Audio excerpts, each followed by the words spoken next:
नमस्कार, this is S के सिंह और आप देखना शुरू कर चुके हैं मेरा YouTube channel the people S के। इस चैनल के राजनीति की पाठशाला में आपका बहुत बहुत स्वागत है।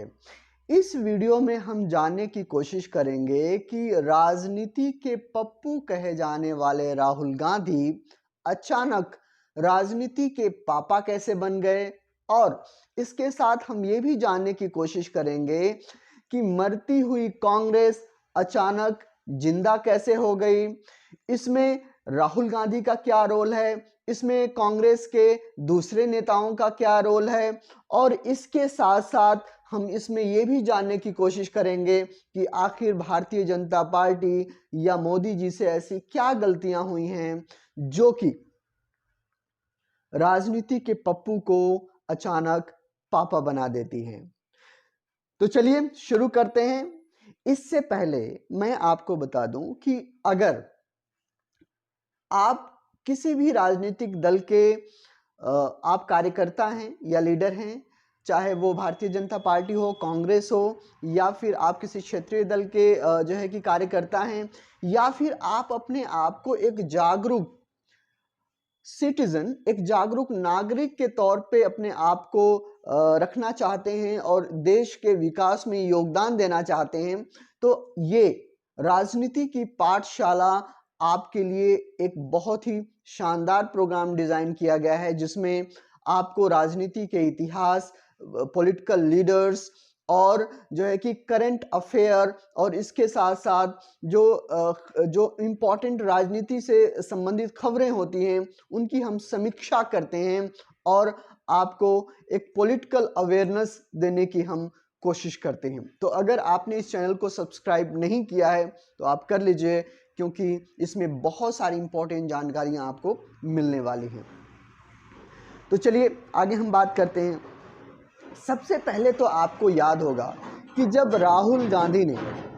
पॉलिटिक्स में एंट्री की तो वो एक यंग मैन की तरह जो है कि वो जो है कि पॉलिटिक्स में एंट्री करते हैं, और उनका जो मनोभाव, जो वो ये सोचते हैं कि वो राहुल परिवार से आते हैं, जो जो कहेंगे वो कांग्रेस पार्टी में वैसे वैसे बदल जाएगा। आप देखेंगे कि जब राहुल गांधी ने पॉलिटिक्स में एंट्री की तो कैसे यूथ कांग्रेस में बदलाव, और उसके साथ साथ जो ऑलरेडी मौजूदा राजनीतिक व्यवस्था थी कांग्रेस की, उसमें बदलाव करने की कोशिश की, जिसका नतीजा ये निकला कि बहुत सारे लीडर्स उनसे नाराज हो गए। बहुत सारे लीडर ने मन ही मन तो चाहे वो बाहर मीडिया को कुछ भी कहते रहे हों, लेकिन मन ही मन तो ये सोचते रहे कि ये 2 दिन का छोकरा आके हमें सिखा रहा है। और ये बात सही भी थी, क्योंकि हमारे देश की जो राजनीतिक व्यवस्था है, जो राजनीतिक लोग हैं, वो बिल्कुल अलग तरीके के हैं। तो राहुल गांधी ने जो है कि अचानक कांग्रेस की काया पलट करने की कोशिश की, लेकिन उन्होंने ये नहीं देखा, अपने गिराबान में जो है कि झांक के ये नहीं देखा कि वो किस जो है कि परिवार पॉलिटिक्स को रिप्रेजेंट कर रहे हैं, कि उनके कांग्रेस के अध्यक्ष पद पे उनके परिवार हो, कांग्रेस के मेन जो पद है उस पे कांग्रेस जो है कि परिवार हो, और सिर्फ चारों तरफ चाटुकारों की फौज हो। तो इस तरीके के राजनीतिक व्यवस्था में कांग्रेस का बढ़ना लगभग नामुमकिन था। और मैं आपको ये भी बता दूं कि जैसे ही राजीव गांधी की मौत होती है, उसके बाद सोनिया गांधी को एक जो लोगों की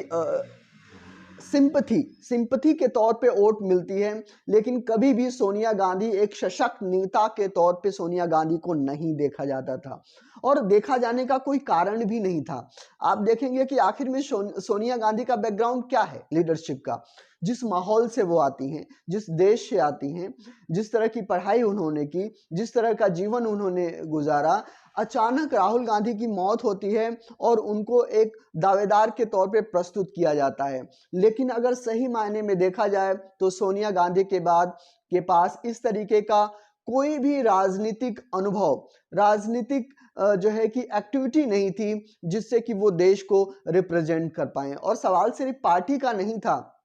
सवाल पूरे देश का था। तो कहीं ना कहीं विपक्ष ने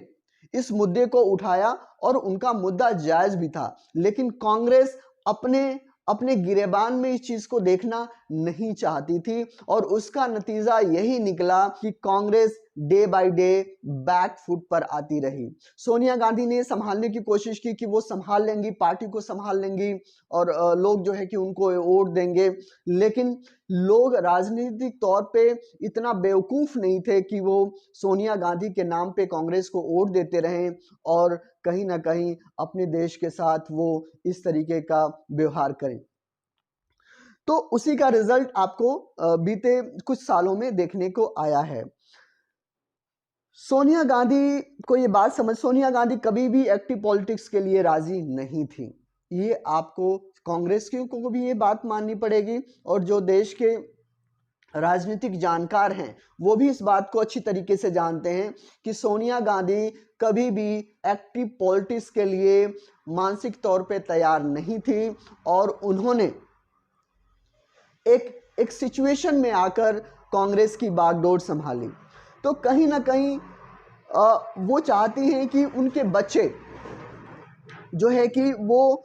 इस पूरे लेगेसी को जो है कि संभालें, इस लेगेसी को देखें। आप अगर उनके दो बच्चों को देखें, आप प्रियंका गांधी को देखिए। प्रियंका गांधी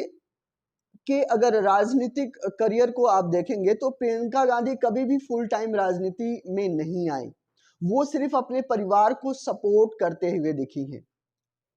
सिर्फ जहां पे जरूरत पड़ी है वहां पे दिखी हैं। और ना मुझे मैं व्यक्तिगत तौर पे ये राय रखता हूं कि जो है कि प्रियंका गांधी अभी भी उस तरीके से अपने आप को एक्टिव पॉलिटिक्स में, ये अलग बात है कि जब वो अपने जीवन को जी लें। जो आजकल के कुछ नेताओं का ये रवैया रहा है कि वो पूरे जो है कि अपने करियर में एक्टिंग करते रहे हैं, सिनेमा की दुनिया से जुड़ते रहे हैं, जब बुढ़ापा जाता है, काम मिलना बंद हो जाता है तो उनको लगता है कि अब चल के नेता की कुर्सी ले लिया जाए। तो अगर प्रियंका गांधी उस तरीके से राजनीति को देखती हैं कि वो पूरे जीवन, क्योंकि मैं आपको बता दूं कि राजनीति में जो लोग भी रहते हैं उनके आसपास काफी बाउंडेशन रहती है जो है कि जीवन जीने की। समाज ने उनके खिलाफ जो है कि इस तरह के लिमिटेशन लगा के रखी है कि वो एक स्वतंत्र जीवन को नहीं जी पाते। वो कहीं ना कहीं अपने इंटरेस्ट को चुपे छुरे, अगर उनको गर्लफ्रेंड रखनी है तो गर्लफ्रेंड रखेंगे, लेकिन समाज के सामने वो प्रेजेंट नहीं कर पाएंगे। अगर कोई लड़की या कोई लेडी अगर राजनीति में है, अगर उसको जीन्स टॉप पहनने का जो है कि शौक है, बिकनी पहनने का शौक है, तो वो कभी वो फोटो नहीं दिखा पाएगी, वो समाज के सामने उस तरीके से रख नहीं पाएगी। ये हमारे समाज ने कुछ क्राइटेरिया जो है कि वो बना रखे हैं। तो आप पॉलिटिक्स में रहते हुए कभी भी आप अपने व्यक्तिगत जीवन को उस तरीके से प्रेजेंट नहीं कर पाएंगी जैसा आप हैं। तो कहीं ना कहीं ये लिमिटेशन राहुल गांधी के पास भी था, ये लिमिटेशन प्रियंका गांधी के पास था और इन्होंने पॉलिटिक्स में उस तरीके से शुरुआती दौर में अपने आप को कार्य करते हुए नहीं दिखाया। लेकिन जब कांग्रेस की लुटिया डूबने लगी और इसके साथ साथ जो अपोजिशन, जो भाजपा है, वो इतने ज्यादा अग्रेसिव हो गया कि कहीं ना कहीं कांग्रेस को और गांधी परिवार को ये नजर आने लगा कि अगर हम करेंगे नहीं तो हम मरेंगे। चाहे वो भ्रष्टाचार के आरोप से मरे, चाहे वो सीबीआई के आरोप से मरे, चाहे हम ईडी के आरोप से मरे। तो कहीं ना कहीं जो गांधी परिवार है उसका जो राजनीति में इस तरीके से मुखर होके आना अपने आप को जिंदा रखने की कवायद है। अब हम इसको थोड़ा सा आगे लेके चलते हैं। आप देखेंगे कि जब 2014 में प्रधानमंत्री का इलेक्शन होने वाला था और कहीं ना कहीं मोदी और अमित शाह राष्ट्रीय राजनीति के पटल पर उभर के आते हैं, उसी समय कहीं ना कहीं राहुल जी को भी उनके समक्ष रखने की कोशिश की जो है कि वो किया जाने लगा। आप इस बात को जरा गौर कीजिए कि राहुल को राजनीति की ABCD भी नहीं आती थी और कहीं ना कहीं मोदी जी और अमित शाह एक लंबे समय से पॉलिटिक्स में अपने आप को जो है कि वन बाय वन जो है कि अपने आप को साबित करते आए हैं। देश के मुख्यमंत्री, उन्होंने राज्य कई सालों तक चलाया, उन्होंने संगठन का काम कई सालों तक देखा और वो एक परिपक्व जो है कि वो नेता के तौर पे गिने जाते हैं। अगर उनके सामने राहुल गांधी को देखा जाए तो राहुल गांधी कहीं भी खड़े नहीं होते हैं, और इसका नतीजा ये निकला कि राहुल गांधी इन दोनों राजनीतिक धुरंधरों का सामना नहीं कर पाए, और 1 बाय 1 जो है कि वो स्टेट भी हारते रहे, और कहीं ना कहीं वो जो प्रधानमंत्री के चुनाव हैं उसमें भी कुछ जो है कि नहीं दिखा पाए। लेकिन अचानक ऐसा क्या हुआ कि राहुल गांधी, पप्पू कहे जाने वाले राजनीति के, अचानक एक राष्ट्रीय राजनीतिक में प्रमुख चेहरा बन के निकलते हैं। मैं आपको बता दूं कि सबसे पहले जो कांग्रेस की अपनी राजनीति रही है वो ये रही है कि भाई अब हमको देश ने अपोजिशन में भी बिठाया है, कुछ ना कुछ तो सत्ता पक्ष वाले गलती करेंगे और उसके बाद दोबारा देश हमें चुन लेगा। इस तरीके की राजनीति उनकी रही है। और इससे पहले देखें तो उनको, कांग्रेसियों को इतना घमंड हो गया था कि हमें तो इस देश से कोई निकालने वाला ही नहीं है सत्ता से, चाहे हम जो मर्जी करें। लेकिन मोदी और अमित शाह ने कहीं ना कहीं कांग्रेस के उस घमंड को जो है कि वो चूर किया। उसके बाद ये उनको इंट्रोस्पेक्ट करने पर मजबूर कर दिया कांग्रेस को कि नहीं,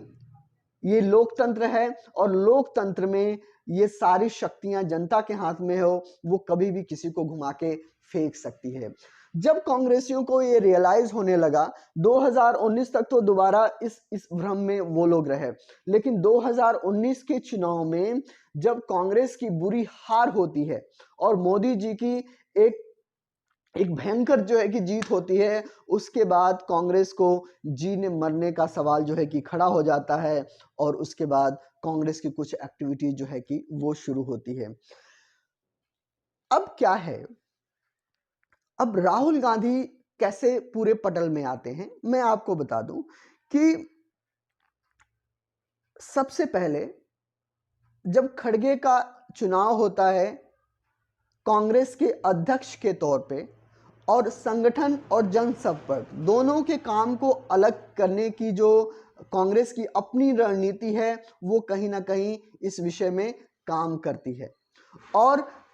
मल्लिकार्जुन खड़गे, जिनको राजनीति का एक बहुत बड़ा अनुभव जो है कि है, वो संगठन का काम करते हैं, और इस संगठन का काम करते हुए वो राज्य के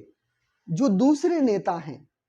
जो धुरी हैं, चाहे उनसे फाइनेंशियल सपोर्ट का मामला हो, चाहे उस स्टेट को संभालने का मामला हो, उनको कहीं ना कहीं वो मजबूत करने की कोशिश करते हैं। अगर मैं बताऊं आपको तो चाहे वो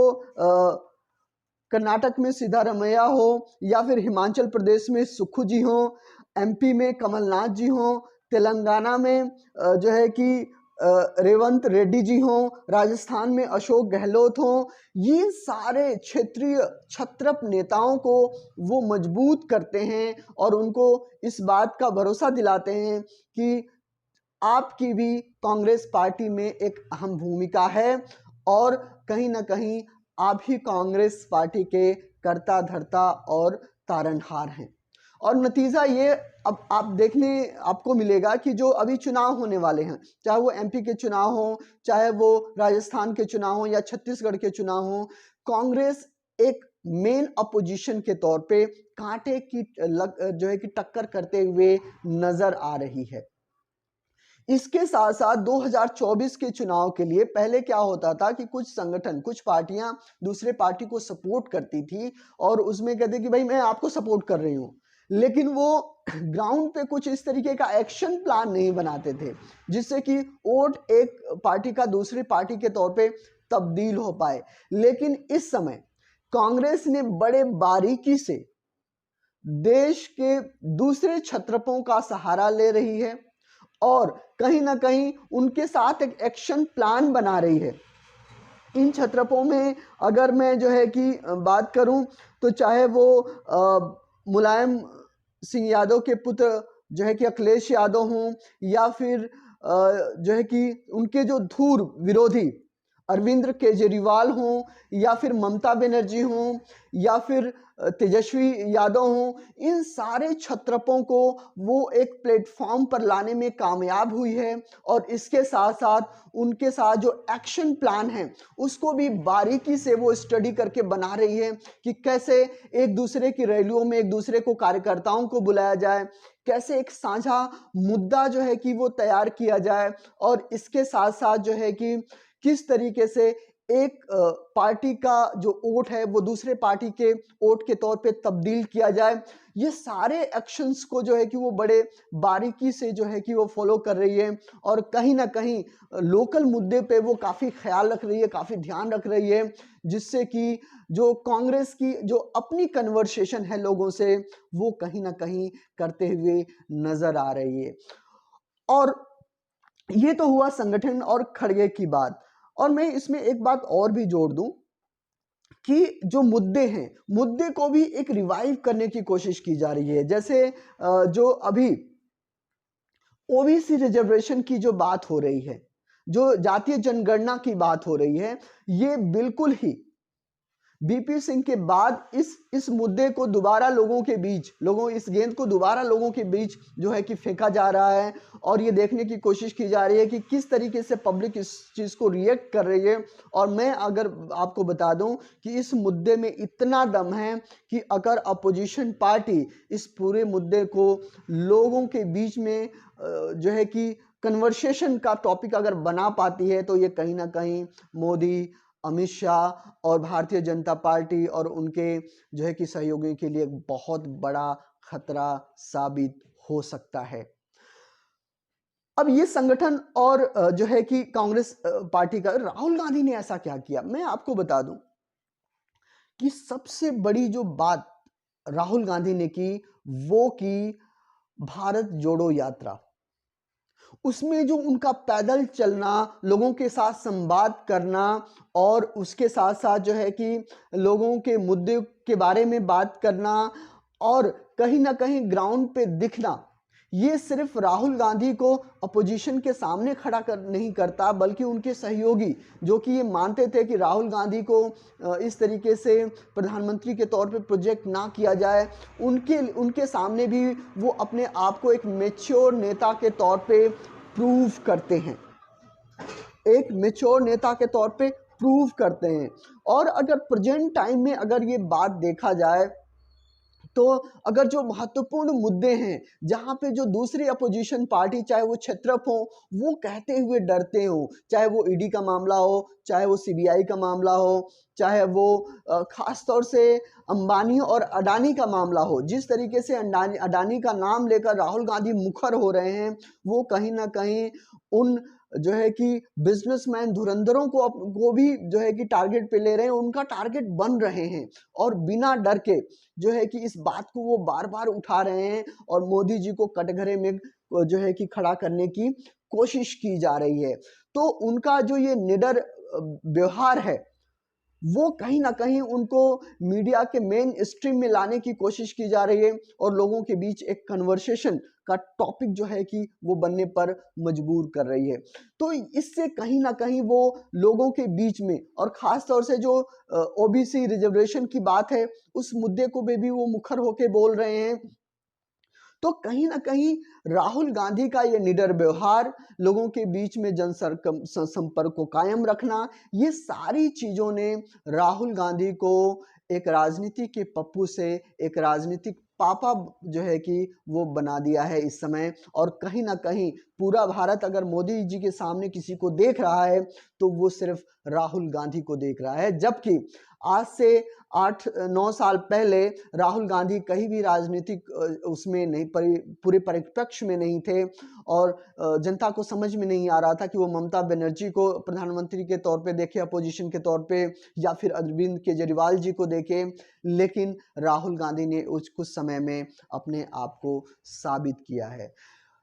अब हम बात करते हैं कि आखिर में बीजेपी की कुछ गलतियां क्या रही। मैं आपको बता दूं कि अमित शाह और जो मोदी जी हैं वो कहीं ना कहीं एक राजनीतिक माहौल का फायदा उठाकर इतने बम्पर वोट से जीतते हैं। उनका जो अपना विकास और खास तौर से जो धर्म और जो धर्म की राजनीति है, मस्जिद की जो राजनीति है, उसको इन दो मुद्दों के सहारे पे वो पूरे इंडिया के जो हिंदू वोट हैं उनको जो है कि एक साथ करने की कोशिश करते हैं। मंदिर के निर्माण में 370 राष्ट्रीय मुद्दे को भी वो लेकर जो है कि साथ में जो है कि उठते हैं, जिसमें कांग्रेस का रवैया हमेशा ही ढुलमुल जो है कि रहा है। लेकिन अगर सही मायने में देखा जाए तो नरेंद्र मोदी एक इस तरीके का व्यक्तित्व नहीं है, एक पर्सनल व्यक्तित्व नहीं है कि जिससे कि वो काफी समय तक वो लोगों को प्रभावित कर पाए। अगर उनके पूरे व्यक्तित्व को देखा जाए तो सिर्फ एक ही नजर आता है कि उन्होंने एक सक्सेसफुली गुजरात को काफी समय तक गवर्न किया और वो हिंदू चरमपंथियों के सहयोगी नजर आते हैं और इसके साथ साथ वो हिंदू धर्म को काफी बढ़ावा देने वाले हैं। तो अगर मैं आपसे बात करूं तो ये उस तरीके के मुद्दे नहीं है जिस पे आप एक लॉन्ग टाइम तक हावी हो सको। कहीं ना कहीं लोगों को अपने रोजगार के बारे में सोचना पड़ता है, लोगों को सामाजिक व्यवस्था के बारे में सोचना पड़ता है, लोगों को एक सामाजिक माहौल के बारे में देखना पड़ता है, लोगों को ये भी देखना पड़ता है कि इस समय जो हमारा राजनीतिक और सामाजिक माहौल किस तरीके का बन रहा है, उनके घरों में की इनकम क्या आ रही है, उनके घरों में जो है कि खर्चा कैसे चल रहा है और उनकी जो नौकरियां कितनी सेफ हैं, वो किस तरीके से समाज में अपनी बात को कहते हुए सेफ हैं। ये सारे मुद्दे भी कहीं ना कहीं लोगों के बीच में होते हैं जिस पे